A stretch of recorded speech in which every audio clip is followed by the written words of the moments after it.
So the next movement we're going to look at is the hip hinge, which forms the basis of the deadlift. So the hip hinge is definitely a lot harder for people to kind of get their head around.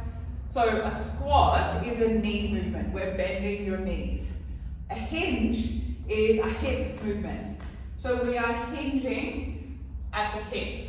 So the movement is basically that you're tipping your body forward or folding forward at the hips.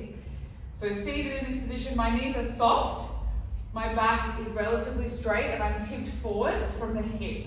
So the common mistake people make is they make their knees completely straight, and it's very hard then to do the movement. I get limited by my hamstring stretching, and then they just sort of curve.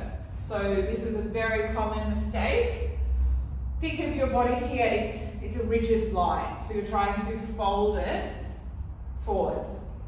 So just practicing that movement, tip forward at the hip and come up, tip forward at the hip, come up. If you've mastered that, you can put, again, a small weight on the ground that you tip forward, pick the weight up from the ground.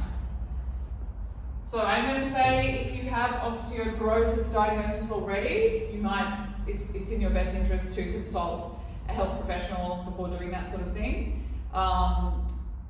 As I said on the disclaimers, all these things are for general advice and not to be taken in place of medical advice and to be practiced at your own risk.